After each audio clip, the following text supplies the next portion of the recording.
Hey everyone, welcome to this week's episode of Fish. We hope you're well, we hope you're safe, and we hope you're not going outside. This week's episode is actually our first work-from-home episode. We're all in different locations. Andy actually is so far away that he actually didn't make it onto the show at all. So Alex Bell is joining us for this one. But Andy will be back next week. He will be back next week. He certainly will. He can't wait. All right, mate, not yet.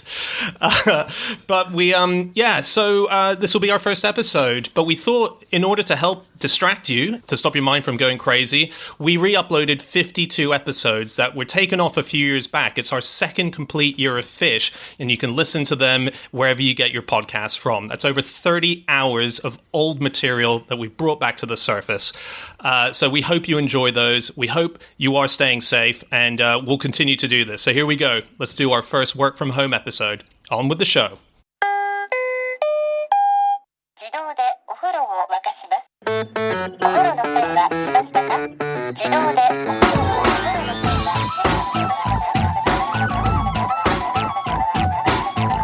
Hello and welcome to another episode of No Such Thing as a Fish, a weekly podcast coming to you not from the QI offices in Covent Garden, but from 4 self-isolated bits of the UK that we cannot disclose the locations of. My name is Dan Schreiber. I'm sitting not with Anna Chazinski or James Harkin or Alex Bell, but once again we have gathered together over the internet to share our 4 favorite facts from the last 7 days, and in no particular order, here we go. Starting with you, Anna. My fact this week is that before we had the technology to take photos for mugshots, policemen had to visit prisons to memorise all the inmates' appearances. All of them?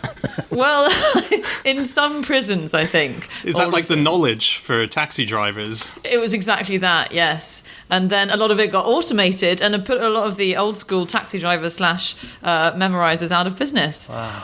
Does that mean if you're like me and you can't recognise people's faces, you can't be a policeman? You would not have fared well in that phase of the interview process, certainly. Oh, no. So I'm reading the Pickwick Papers at the moment, and there's a scene where, spoiler alert, Mr. Pickwick goes to a debtor's prison, and then the scene came up, which was Mr. Pickwick sits for his portrait, and described him being sat down and a policeman saying, "Okay, it's time to sit for your portrait, sir." And it said, "A long, thin man planted himself opposite and took a good long view of him. A surly-looking gentleman stationed himself close and rested his hands on his hips to inspect him narrowly. And then 2 others came in and studied his features with the most intent and thoughtful faces." And then they took this likeness, and at length it was completed. And then they said, "Okay, you can go into the prison." And it seemed to be just standard practice as you're going into jail. These that sounds like a date to memorize me. you. Sounds like a date. What very weird, awkward dates you have. Do you just stare at the person across the table? Well, otherwise he'll never know on the second date who it is, if he hasn't memorised what they look like. Dickens must have known the Pickwick Paper debtor's jail really well, because his dad was in there for a long time, wasn't he? Yes. Well, he based another Little Dorrit is based sort of half in a debtor's prison, and this was like his warm-up. Yeah, he knew it very well. And it was Fleet Prison that this was set in, and Fleet Prison was next to the River Fleet, which is a now underground river that runs through London. Wow. So that's amazing that you used to get your portrait done, because that's a very lengthy process. You know. No, it wasn't taking his portrait. No one was drawing his portrait. It meant getting his portrait done, as in people staring at him and memorising his face. It was a metaphorical portrait. A metaphorical portrait. Indeed. But then the first things that they did record when they started thinking, actually, we should probably just stop trying to work everything out by memory, is they still didn't take pictures or portraits or photographs or anything, or even do sketches. They started taking measurements. So a Belgian prison warden called Stevens in 1860 is one of the first people who started measuring criminals' like heads and their ears and their feet and like how tall they were, like basically if you like measuring them up for a suit or something, which feels like incredibly like lengthy way to, you then have to remeasure every single suspect that comes in and like line up all of the measurements with everyone. Yeah. Also, a lot of people have quite similar measurements. You know, when you're roughly 6 foot with brown hair, average weight. Exactly. It's very hard to narrow it down. It's not going to be like this person's ear is 2.5 feet long and this person's, lips are 5 inches in width. No. I should say that I did further research into this other than just assuming that a fictional book contained the truth.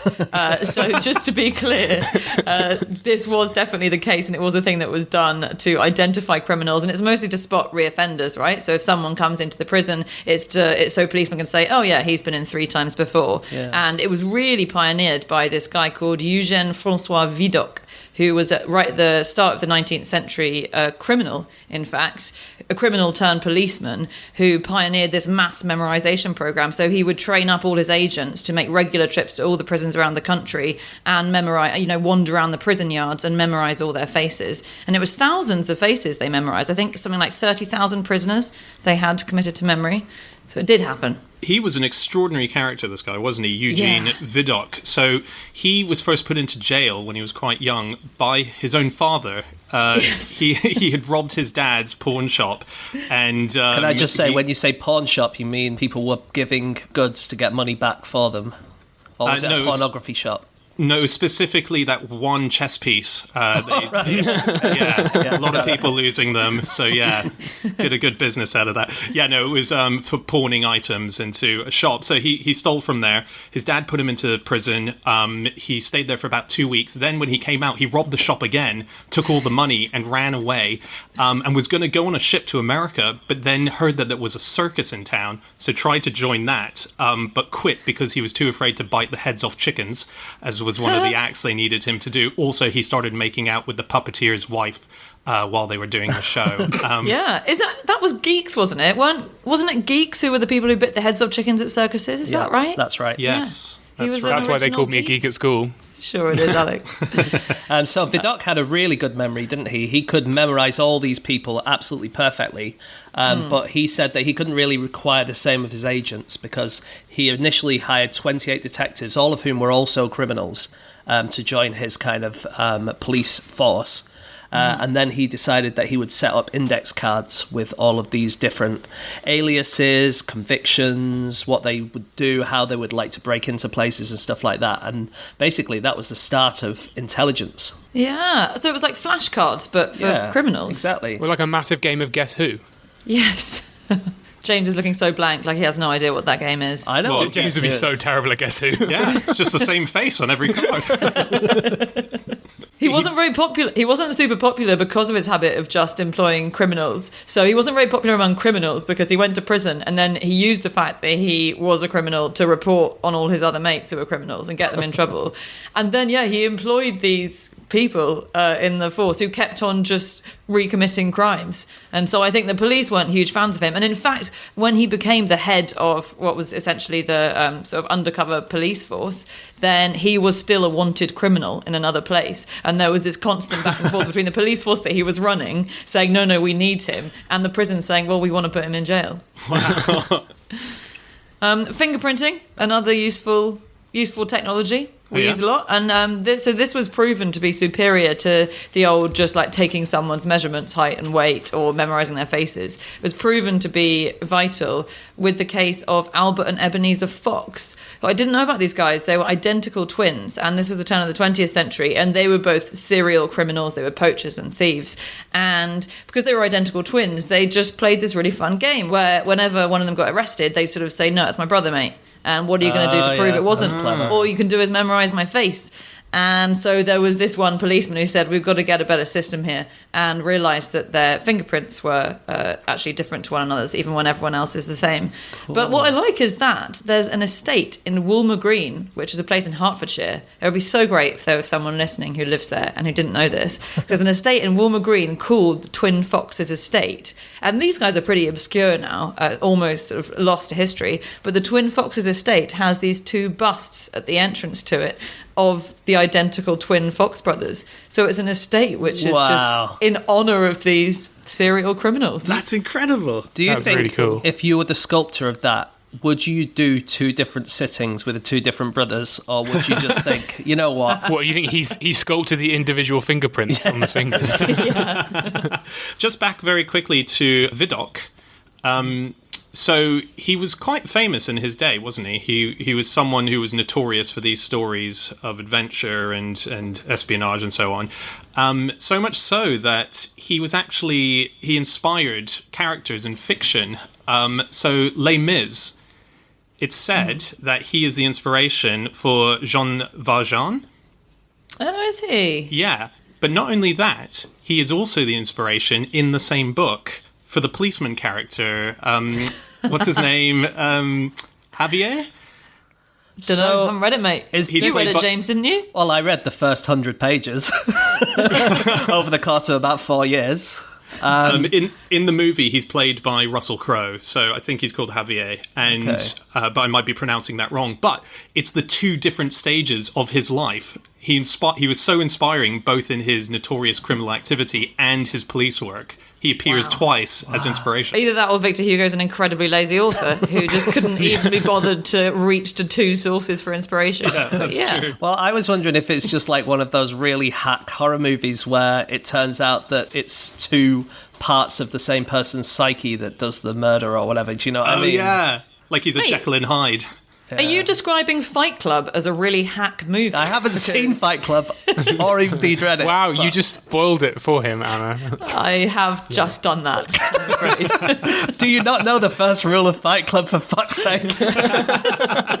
Damn it. Okay, it's time for fact number 2, and that is James. Okay, my fact this week is that scientists working in the Arctic Ocean have caught chlamydia, and they can't explain how. Okay. What? So, when I say caught in this respect, I mean like catching a fish or catching some species of organism, because they've gone down to the bottom of the Arctic Ocean and they've extracted some sediments from there, and they've looked at what life forms are down there, and they found chlamydia. And it's strains of the Chlamydiae family. So it's not the chlamydia that you get as humans, but they're related organisms of the same family. And they can't work out why they're there. It doesn't make any sense. Chlamydia tends to, or always, as far as we know, needs a host. So it needs to live inside the body of another animal. But when they found these things, there was no other animals there. So they just can't work out why it's there and how it got there. And has the Arctic denied all knowledge? Has it said, me and the Pacific are just good friends? I don't know what you're suggesting. I think protesting that it's not quite the chlamydia doesn't really make it any better. No. I think, well, the thing is that the Arctic is being penetrated by the Atlantic at the moment. Because of the change in temperature on Earth, and warm salty water coming from the Atlantic is kind of coming into the Arctic at the moment and causing quite a few problems for the global climate. So maybe it's something to do with that. You think there'd be enough plastic in the oceans that they could penetrate each other safely, but apparently not. Indeed. Yeah, the number of condoms we've given them over the years. Exactly. You're right. So there you go. That's a thing that's happened, and they found it out quite recently, and it's been in a lot of the Science-C kind of publications and New Scientist and a few things like that, and I just find it really interesting. So are we going to give the ocean bed antibiotics, or are we just going to let them suffer? If that's what we need to do, pour more chemicals into the ocean.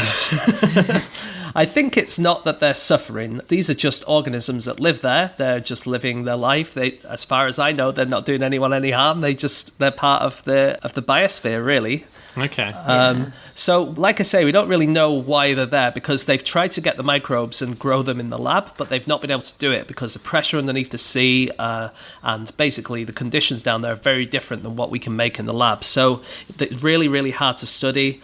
And it could be that they're using other microbes that are living in these sediments, and they're using their bodies, as it were, to live. But we really just don't know. I was reading about other symptoms just for this podcast, of normal chlamydia. And did you know that if it goes untreated, you can get a symptom called saxophone penis, which is when the penis bends into the shape of a saxophone? Okay. Hang on, with a big open end bit? No, you can't play it. It's not. It doesn't turn into a saxophone. No, but you said the shape, so does that mean it's kind of thin at the top and then bends round and it's got a big bell at the end? It's basically a big bend where it shouldn't be, and it looks a bit like a saxophone because sexy phone, more like sexy. Yeah. Wow. That's, yeah, good luck getting that one. Convincing pickup line. You sure? That does look like extreme chlamydia to me. Speaking of the Arctic and penises, there is a thing called polar penis that you can get. Oh, wow. This was an Antarctic adventurer called Alex Brazier who reported this only last year, I think it was. So he was walking through the Antarctic, and obviously his trousers were not thick enough, and he said he suffered from an extremely cold, painful and swollen member. And the only way he knew how to treat it was to put a hat on it. Right. Oh. Is that I can think of another way. treatment ever? In this case, he had a woolly hat. His penis was too cold and it was getting sore, so he put a hat on it. And it was fine. And I like to think, you know those innocent smoothie bottles that have the little woolly hats on? Yes. Yes. I like to think it'd be like one of those little hats that you carry around with you or something. Wow. You've just made them a lot less cute for a lot of people. I don't think that a cold dick doesn't warrant a medical name. You don't need. Well, I believe it was a lot more. You know, it wasn't just like it suddenly started to look like a piccolo. It was like really kind of quite painful. Quite a lot of instruments we could get out of penis conditions. I've got a tromboner. Oh, God. Wow. Do you know who has chlamydia? Is it you? Okay. This is whole just a list of gossip people podcast in my now. dressing Yeah. Of course, it's koalas, famously. Oh, yes. Koalas have Of chlamydia. course. But it's actually not the same strain of chlamydia that infects humans. But it does seem that they get it through sex, and it's probably around 100% of wild koalas who have this. There's one or two populations that don't have it. Famously, I think there's one on Kangaroo Island that don't have it, but pretty much all koalas in the wild have this disease. And the problem with it, the main problem is, of course, antibiotics are quite good against chlamydia, but if you're a koala, you can't have antibiotics. Do you know why? You can't open the bottle because it's like having kids' hands. No. Are they just too embarrassed to get it checked up? They just No. never get it diagnosed. These are all great answers, but the answer is that they have a very, very specific gut microbiome because they eat eucalyptus leaves only, don't they? And they have a very, very specific bacteria that live in their stomachs that let them eat that and nothing else. And if they take antibiotics, then it can upset that and they can even die because they're not getting all the nutrients they need. Someone needs to introduce the koala community to Yakult, surely. Get some good bacteria in them. Because I think they're talking about giving them fecal transplants, aren't they? Yes. Which obviously you do for humans to regenerate their gut bacteria, but so they could have that, which seems sort of fitting because I think they get chlamydia from fecal matter. So there are two ways you can get it. You can get it sexually as a koala, or you can get it from your mother's pap, which is this disgusting substance that they consume between drinking their mother's milk and eating eucalyptus. And it's thought that they eat their mother's pap, which is essentially fecal matter that their mum feeds to them, their own poo, and then it's thought that that's what builds up their gut bacteria to help them digest eucalyptus. Can you imagine ever going to a dinner party if you had that job and someone asked you, and so what do? You're like, I give fecal transplants to koala bears. No I don't know about you, believe Alex. you. That is the kind of person I want to be sat next to at a dinner party. Yeah. I want just fecal turn transplant on the left. I want saxophone penis on the right. I am dream dinner party. Do you know who else has chlamydia? Parrots. Oh, yeah. So parrots can get something called psittacosis, but with a silent P at the start, and it's known as parrot fever. Does the P sometimes it hurt? can- Very good. Sorry. But yeah, this is a illness that they can get, and it's caused by a chlamydia bacterium, and it can sometimes go to humans, and that is one theory, and actually it's definitely where the popularization of the phrase sick as a parrot comes from. Okay. No way. Yeah, Wow. so there are bits in, I think there might be in Shakespeare somewhere, where someone says you're sick like a parrot. But the specific sick as a parrot came from the 1970s, and it was just at a time when there was a bit of a worry about parrot fever, Wow. which is a type of chlamydia you get from parrots. Wait, and when you say it can go to humans, is that sexually transmitted? It is not. It's Because, okay. zoonotically transmitted. Okay, fine. It's not, because they can sweet talk you, parrots. But But with your own words, your own pickup lines. they're the sexiest words around for most people. You're like, oh, you're looking nice today. You're looking nice today. All right. Is it more embarrassing to say to your spouse that the reason you've got chlamydia is that you've been having an affair, or that it's from the pet parrot? I don't know. They're both quite embarrassing. I've got chlamydia. I've got chlamydia. Imagine trying to hang up on a nice late-night phone call with your parrot. No, you hang up first. No, you hang up first. No, you hang up first. No, you hang up first. I found a story from 2004 from Sweden when the number of chlamydia cases were like really spiking, and the government had to do something about it. So they started offering like a service 3 days a week. I think it was something like Fridays and Saturdays and Sundays, where you could ring like a condom ambulance, and it was called the Chusan Express because the Chusan is a well-known make of condoms. And for about £4 worth, they would deliver 10 condoms to any address within the city of Gothenburg or Stockholm or Malmo. Okay. And It's pretty good value.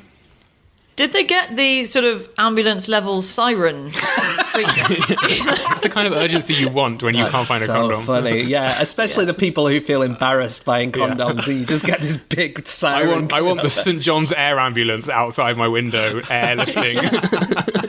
I was once in a shop in Bolton, and there was like a middle-aged man wanting to buy condoms, and he was really embarrassed because it was a lady behind the counter, and he just went, "Excuse me, love, you got any rubber gloves?" She went, "What?" He went, "You got any rubber gloves?" And she took him to the other part of the store and gave him some actual rubber gloves. And then he had to go, "No, I don't mean those." Poor guy. I just felt so embarrassed for him. I mean, it's just a story. But If only he'd had 5 small penises, that would have been fine. he had a penis like a set of bagpipes. Okay, it is time for fact number 3, and that is Alex. My fact this week is that Jessica Alba has ridden the London Eye 31 times. She holds the record for the international overseas celebrity to have ridden it the most times. It's such a good fact. So, do you know, is it because she really loves the London Eye? I wish it was because I love the idea of her being a massive fan of it. But no, it's actually because she was doing press for the movie Fantastic Four: Rise of the Silver Surfer, which came out a few years ago, and she did the press interviews on the London Eye because part of it takes place in London. Hang on, did she go off it and go back on it? No. I don't think she went and queued every time she had a new interview. Oh, so she's done 31 rotations. One single rotation visit. Yes, That's I right. see. What happened was it was like a press junket, and it was Jessica Alba, Michael Chiklis, and Chris Evans, and they were all doing this thing, and they went round 30 times, and then she must have gone on one more time when she just enjoyed it, like as a punter, right? But what that says to me is that the other people don't really like it very much, and they decided, nah, we've done our 30 times now, we're not going to go back again. Yeah, I think that's fair. Do you? I'm not gonna... Well, I think it's a bit weird that she went, can I have just one more just for me? Is that the longest press junket of all time? That is a 15-hour press junket. It's a long time, isn't it? Is that right? Yeah, because it takes about half an hour to go around, yeah. Holy moly. Wow. I wonder if she did it all in one day, though. Or maybe they did it over 2 days. We'll never know. If only she had some kind of media outlet that she I could... messaged her post about Instagram it. feed to see if she'd tell me anything about it. She never replied. In the article I read about this, it had a few other celebrities that have been on it quite a few times. Matt Damon, I think I've tied with. I think we've been on about the same number of times. Which How many? is, well, he's been at least 5 times, and I've done at least 6 times. Really? Why have you been on it 6 times? See, I mean, 31 sounds ridiculous, but then, I don't know, 6 is outrageous as well for a normal Well, I person. used to live outside of London, so if I came and visited family or friends in London, it was a touristy thing that they would take you to do, and then I became that person who they would say, could we go and do it? So I've been on it quite a few times. 6. But do I've you... been on the same number as Charlie Chaplin. Have you? Yeah. Amazing fact. Dan is such a fan of Charlie Chaplin. He's so happy that James shares that very, very ubiquitous thing. No, my pause was I was suddenly very annoyed that James knows something about Charlie Chaplin that I didn't. So much so that I didn't notice the joke in what he was saying. All I know is that he died before the London Eye was built. That's all I know. And I saw that entire thought process in Dan's face on my laptop, gradually happening. So the London Eye really, it rejuvenated the Ferris wheel industry. And it really did. Before it came along. It came around again, the Ferris wheel industry, after that, didn't it? Very good. It did. So it was a big deal around the turn of the 20th century. And the tallest Ferris wheel in the world was the Grand Rue de Paris, which was built in 1900 for the World's Fair and demolished in 1920. But it was 100 metres high, and that wasn't beaten for almost 90 years. Whoa. It's amazing, isn't it, how the tallest wheel is not that much taller than the first Ferris wheel. You'd think that the first one would have been, like, I don't know, 4 metres or something hilarious, and it's actually it was a pretty good, like, for a first attempt, I was pretty impressed. It's decent. Also, do you know what one of the limiting factors, which is why they can't really go any taller? This is according to Mitsubishi Heavy Industries, who are one of the world's biggest manufacturers of giant Ferris wheels. I don't know how many there are. But take a guess. A problem that I don't know how Jessica Alba dealt with, for instance. Oh, okay. Okay, is it because they can't go that fast, so if they're really, really big, it's going to take you ages to get all the way back round to the start again, and people just get bored. And is it going to be something to do with counterweighting? It's close. No, James is a lot closer. It's bored, and also, bearing in mind, maybe it's quite a lot of older people or very small children, it's a bowel issue. Bogs. No toilets. No toilets, yeah. And there's sort of like a maximum amount of time that you can have people trapped in a room without loos before there starts being sort of disastrous situations and more cleaners need to be brought on board, and it's just not worth it. I do have a fact about Jessica Alba and Pooh, actually, if you want to hear it. Yeah, please. Why not? That she was in she starred, in fact, in the 2011 movie Spy Kids 4D, and the director, Robert Rodriguez, was inspired to write that movie after he watched Jessica Alba's baby do a poo. Interesting. Sorry, what was the movie again? Spy Kids 4D. What's the relation? So he thought, I'll just maybe write a shit movie. No, yeah, pretty much, yeah. No, he he was working with her, and she was doing another press thing, and her baby did a big poo in the nappy just as she was about to go on camera. So he watched her change a nappy like really quickly while kind of like getting ready and doing all of her like makeup and stuff. And he was amazed at her watching her kind of be a mother and also do this very professional job at like literally the same time. And so he thought, wouldn't it be fun to have a spy who's also a mum? And then he wrote the movie with a spy who's a mum in it. Really? Is that what it's about? Yeah. Oh, weirdly, the first three are also about that, so I don't know why he required new inspiration. But this is what it says in the That's amazing. You were saying about how they can't get much bigger. Have you seen the new biggest Ferris wheel, which is about to be opened this year? Is that the one in Dubai or something? Yeah, the one in Dubai. It's called Ain Dubai, AIN Dubai. It's going to be 210 meters tall. Wow. And the current highest, which is in Las Vegas, is 167 meters tall. So it's way, way, way, way bigger than that one. London Eye is about 130, something like that. And it means that each of the spokes of the wheel is about the same length as a football pitch. Wow. Whoa. That's how big it amazing. Is. On the flip side, I tried to find the smallest Ferris wheel that we have. Yes. Okay. And there's a list on Wikipedia of Ferris wheels, and unfortunately the smallest Ferris wheel didn't have a hyperlink to it, but the second smallest did, so I can tell you about the second smallest Ferris wheel. It's called the Uni Royal Giant Tire. And it was built by the same team or company that built the Empire State Building. Right. Wow. How cool is that? How big is it? It is... that's extraordinary. Someone has deleted that information from my notes. Have they? Wow. That's amazing. Unbelievable that my son is in so much trouble right now. Can you give us a rough size? Yes. Okay. Imagine the largest non-production tire. So it looks like an actual tire. Okay, hang on. I need largest non-production tire. Let me just bring up that very clear image and scale in my mind because I'm so familiar with that. Is it like a monster truck tire?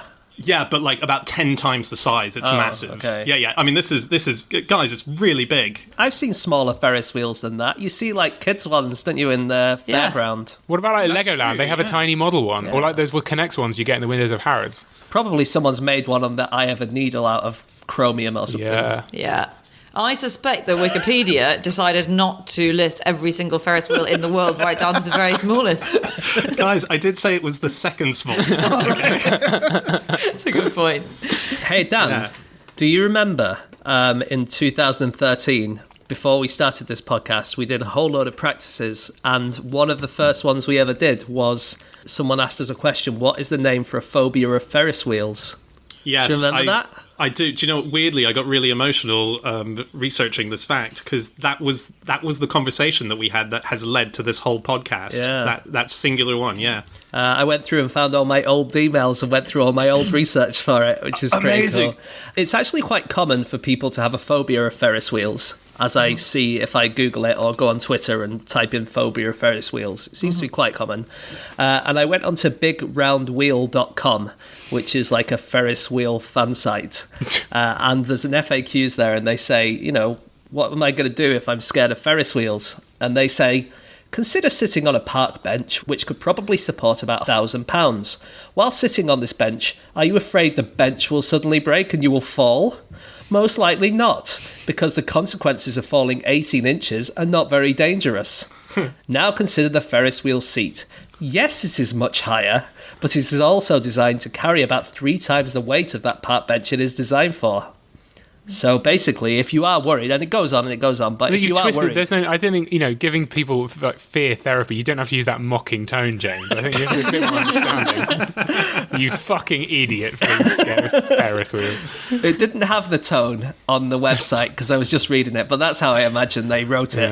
Yeah. So when we had that initial Fish chat before Fish started, one of the topics we also spoke about was the person who created the Ferris wheel, the first one being George Washington Gale Ferris Jr., which is where Ferris gets its name from. And I read about its inaugural run. Its very first time it showed members of the public and press the first time it was spinning in all its glory. And the first time it did that, it did it with no carriages hanging onto the end of the spokes. So what, did people just hang on with their hands? They had the construction site workers, climb to the end of the spokes and sit there on a nice angle as it was going. Now that's a legit fear, I think. Like if you're scared of Ferris wheels and they make you ride it like that. Come on, because have you imagined just sitting on like a log, for instance? You don't worry about falling off a log, do you? So why should you worry about... Sure, it's a lot higher. It's famously very easy to fall off a log, James. But this was in 1893, so this was first showed at the Chicago World Columbian Exposition, and it was just a ridiculous thing to do. It was so ginormous. It was bigger than the tallest buildings, really, at the time, or at least on par with them. A pretty extraordinary feat. Yeah. Well, the reason they did it is because they wanted something that was better than the Eiffel Tower. Because the Eiffel Tower had been built in Paris, of course, and everyone thought this was amazing, but they had this new World Fair, and they thought, well, we can't be outdone by Paris, we need something which is as good as that. And so they had almost a competition to see what might come in the place of, as their kind of version of the Eiffel Tower. One idea was they were going to have a 4,000-foot tower with a car that seated 200 people that was on a bit of bungee rope, and then people would push this car off the top of the tower, and then all 200 people inside this pod would do like a joint bungee jump. So like a bungee jump, but inside a bus. Exactly like that, yeah. What a bloodbath. That can only be the reason they didn't do it. Another idea was they would have a 5,000-foot tower made of logs, and at the very top of this log tower, there would be a log cabin. I don't know how you would get there. There was another one which was a 9,000-foot tower, and at the very top they would have a toboggan slide, and you would kind of go on like a cresta run all the way down to the bottom. Oh no, that sounds amazing. With these increasingly desperate pictures from the same person, they kept saying no, and they were just like, he was like going down the list. Like, what about a 20,000-foot tower? Monkey tennis? Yeah. And then what happened was they looked at all these things and thought, this is ridiculous. And they got a letter from Gustave Eiffel himself who said, you know what, I'll just make you another Eiffel Tower. I'll make it a little bit bigger than the other one, so it's better than the one in Paris. And that's what they were going to go for. But then it got into the newspapers and everyone was like, no, you can't have a French person building something in America. It needs to be an American. And then that's when this guy, George Washington Gale Ferris Jr., came along and said, I've got this idea for a big wheel. Didn't a French person build the Statue of Liberty? Sure. Because they designed, Bartholdi did, yeah. And it was like built in the head. There's an amazing picture. I nearly put it in the QI titles actually, but like it's just the head of the Statue of Liberty sitting in a park in Paris where they sort of put it on display before they shipped it over. It's really cool. Yeah, that is cool. Do you know why George Washington Gale Ferris Jr. was called George Washington Gale Ferris Jr., by the way? Was it because his dad was called George Washington Gale Ferris? No, it wasn't, weirdly. Actually, that's quite weird, isn't it? You'd think so, but no, he wasn't. It's just such a stupid name, I thought I'd look it up. And the reason was that he was from a town called Galesburg that was named after a guy called George Washington Gale. And his parents were so proud of the town, they decided to give him the entire name of the founder and then just put the family name Ferris at the end. No way. So it's like me calling my children Andrew Hunter Murray Harkin. Yeah. It's like putting the entire name before your surname. Although it does sound like the mum did have an affair with George Washington Gale and had to pull the wool over the eyes of the husband when Gale insisted he have his son named after him. That's true. That is a convoluted situation you've set up there, Dan. So the mum's had an affair with a guy who's insisted that even though she's married to someone else, she name her son after him. He's the founder of the city. He's got ego running through his veins. Fair point.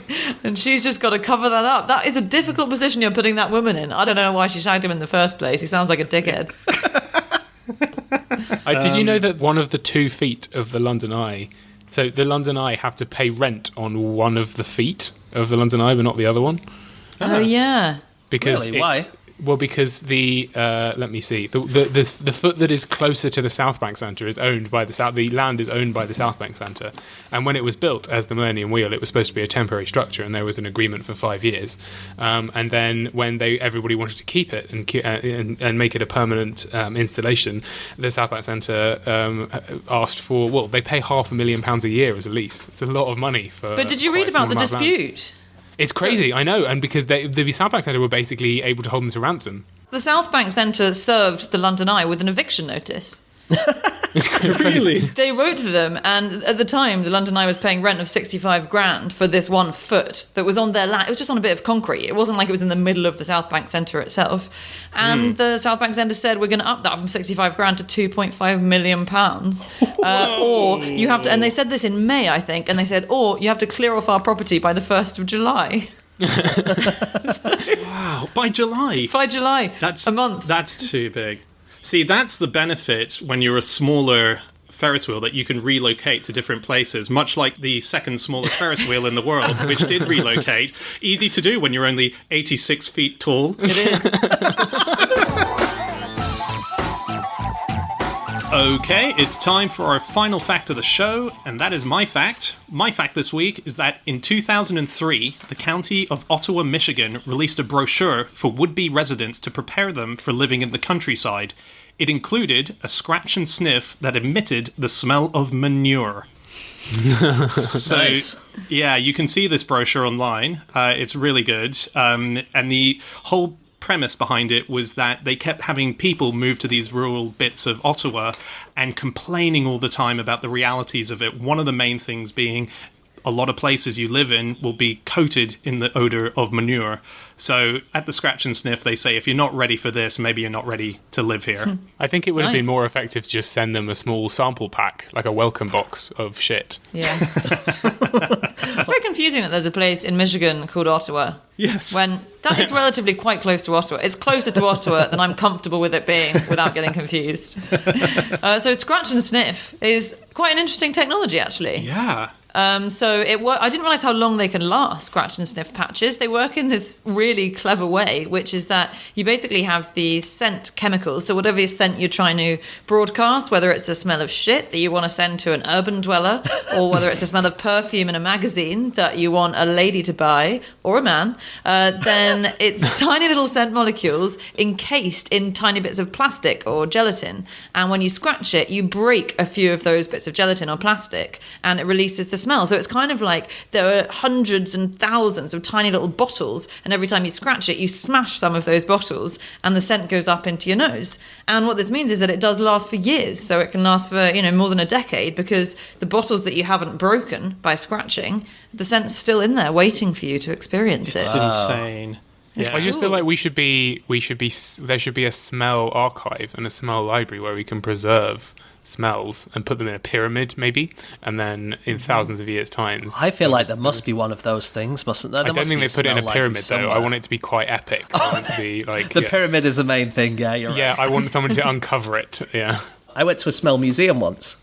It was in Sunderland, I think, for some reason, and you went there and they showed you lots of things from history, and you could go next to them and they would fire smells out and tell you what it was like. So they had like a pharaoh's tomb, because they were buried with lots of specific plants and perfumes and things like that. You could smell that, and then in another room that was my idea.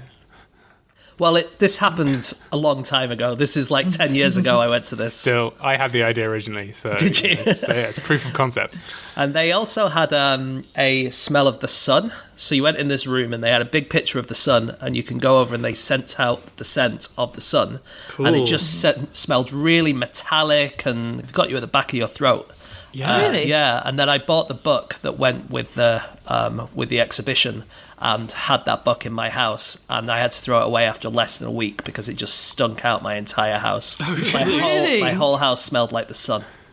Wow. Was it a scratch and sniff book, or was it just smells? I think it was supposed to be scratch and sniff, but someone might have scratched it before I brought it home because it just smelled really bad. Yeah. They're not that reliable. So I found a story from 1987 where the Baltimore Gas and Electric Company sent out letters to educate the public on the smell of gas leaks and how to detect gas leaks, and they included a scratch and sniff sticker that you could scratch and get a sample of what the gas smells like. The result was that the gas was too strong and leaked out of the envelopes and the stickers before anyone had opened them, and resulted in hundreds of people ringing up thinking that there had been a gas leak in their house, and it was a false alarm. Wow.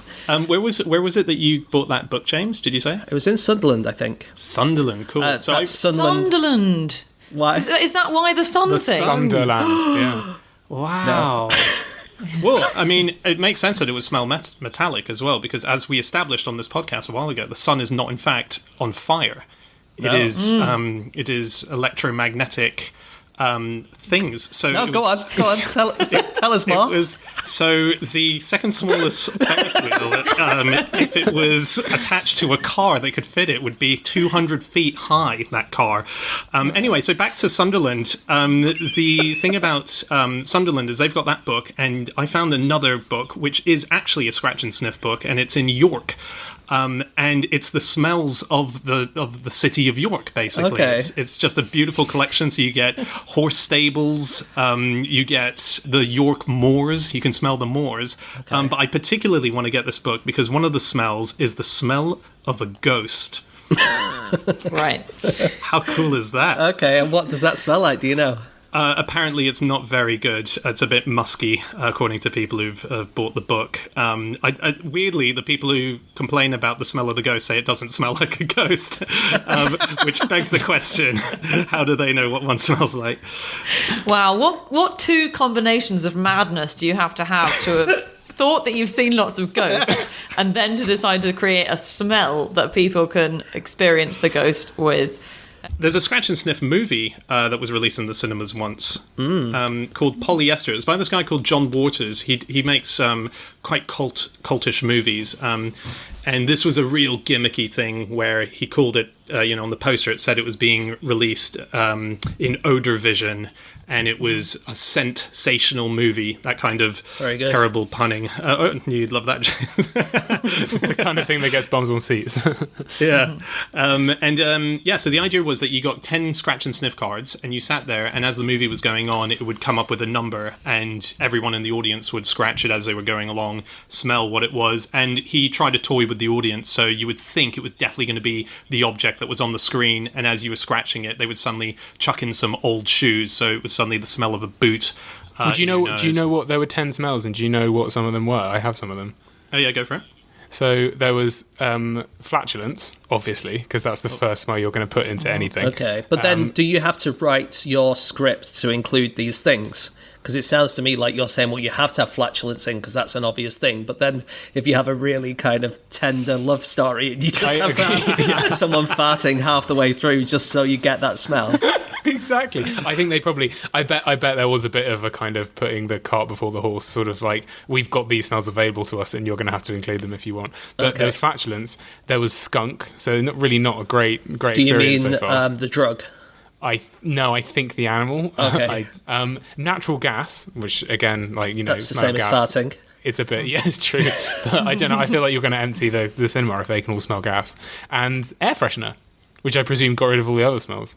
Yeah, that just sounds like a necessary one after all the rest of it. So Dan, with this, what's the idea of having the smell not relate to the image? That's like showing a film and have it be a funny gimmick that the visuals you're seeing don't match up with the sound. Yeah. No, that just sounds quite annoying. No, it always matched up. What it would do is you thought you were going to scratch and it would be the smell of, say, roses, because there was a big vase full of roses on the screen, and as you scratch, suddenly in shot comes smelly shoes. So it flips your... Yeah. That's clever. Do you know what other film employed the use of scratch and sniff technology? Spy Kids 4D. You're kidding. No, true. That's what the 4D was. It was Jessica Alba the fourth is dimension back. was smell. Yeah. Did they send in the smell of Jessica Alba's child's poo? Is that how that worked? Right at the beginning of the movie, you show the inspiration, yeah. At the same time, did you say it was Aromarama, Dan, or Smell-O-Vision? I think it's Odorama. Odorama, okay. Yeah. So there were a few of them around at the same time that were trying different methods to get smells in. And the reason was TV had taken off and the cinemas were really worried that they'd go out of business because everyone was watching TV at home. And another one that they had was Smell-O-Vision.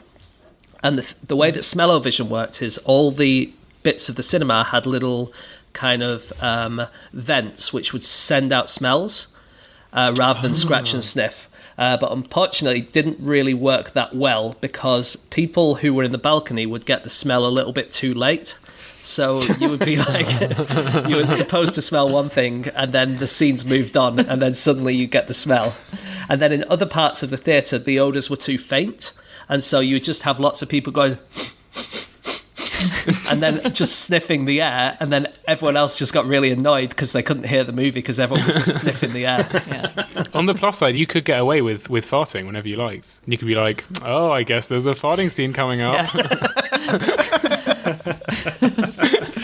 And then if they heard you, you can be like, wow, this surround sound is really getting amazing. The bass in our seats. Did you feel that? The seats are moving. It's 4D. Okay, that's it. That is all of our facts. Thank you so much for listening. If you'd like to get in contact with any of us about the things that we have said over the course of this podcast, we can be found on our Twitter accounts. I'm on @Schreiberland, James @James Harkin, Alex @Alex Bell, and Chazinski. You can email podcast@qi.com. Yep. Or you can go to our group account, which is @NoSuchThing, or our website, nosuchthingasafish.com. We have all of our previous episodes up there. We're going to be back again next week, guys, with another one of these pods where we're all in 4 separate places. Hopefully we'll have you listening to us then, but in the meantime, stay safe, stay at home, and let's beat the shit out of this horrible thing going around. Okay, we love you all. Thanks so much for listening. We'll be back again next week. Goodbye.